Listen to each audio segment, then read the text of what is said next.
उच्च शिक्षा मंत्री योगेंद्र उपाध्याय ने जापान के यामानाशी प्रांत के प्रतिनिधिमंडल के साथ किया विचार विमर्श। उत्तर प्रदेश के जापानी विश्वविद्यालय की स्थापना की संभावना पर चर्चा हुई। उत्तर प्रदेश यामानाशी के बीच उच्च शिक्षा सहयोग की नई पहल। यूपी और जापान के बीच उच्च शिक्षा और तकनीकी सहयोग को मिलेगा नया आयाम।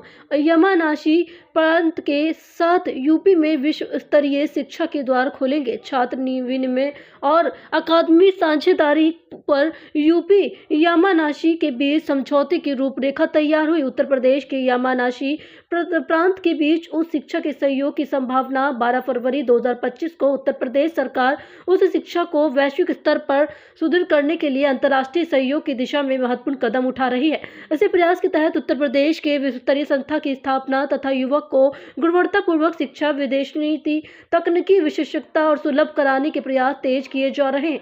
उत्तर प्रदेश के शिक्षा मंत्री योगेंद्र उपाध्याय और राज्य मंत्री रजनी तिवारी ने जापान के यामानाशी प्रांत के प्रतिनिधिमंडल के साथ विचार विमर्श किया। इस प्रतिनिधिमंडल के नेतृत्व में यामानाशी प्रांत के उप गवर्नर को औसादा कर रहे थे, जिनके साथ अंतर्राष्ट्रीय रणनीति प्रभाग के और साथ ही निदेशक कोइची फुरुया या यामानाशी सरकार के सलाहकार नीरेंद्र उपाध्याय भी उपस्थित रहे। इस बैठक में शिक्षा क्षेत्र में सहयोग को गहरा करने के लिए अकादमिक उत्कृष्टता को बढ़ावा देना और उत्तर प्रदेश में विश्व स्तरीय संस्थानों की स्थापना की संभावनाओं पर चर्चा हुई। मुख्य रूप से छात्र विनिमय कार्यक्रम, छात्रवृत्तियां और अकादमिक साझेदारियों पर विचार किया गया। योगेंद्र उपाध्याय ने उत्तर प्रदेश शिक्षा और साथ ही प्रोत्साहन नीति 2024 में प्रकाश डालते हुए प्रदेश में शिक्षा के अनुकूल वातावरण और अनुशासनात्मक सहयोग का आश्वासन दिया। उन्होंने कहा कि यामानाशी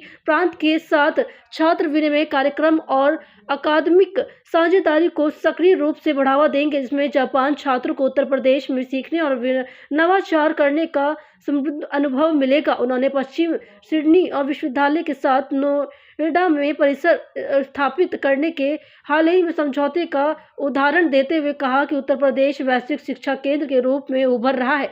यामानाशी प्रतिनिधिमंडल में उत्तर प्रदेश और जापान की सांस्कृतिक समानताओं पर बल देते हुए आश्वासन दिया कि यूपी के छात्र जापान में खुद को अपने दूसरे घर जैसा महसूस करेंगे। जो भारतीय छात्र जापान पढ़ने आएंगे, उनके माता पिता के लिए बीमा सुरक्षा प्रदान करने की योजना पर भी चर्चा की गई, जिससे दोनों क्षेत्रों के बीच गहरे सौहार्द का प्रतीक बताया गया है। राज्य मंत्री रजनी तिवारी ने इस अवसर पर कहा कि उत्तर प्रदेश जापान की उन्नति तकनीकों का लाभ उठाकर अपनी शिक्षा प्रणाली को और सशक्त बना। उत्तर प्रदेश से संवाददाता शरद तिवारी की खास रिपोर्ट। ऐसी ही रिपोर्ट देखने के लिए हमारे साथ जुड़े रहे, बेल आइकन को दबाएं और सब्सक्राइब करना ना भूलें।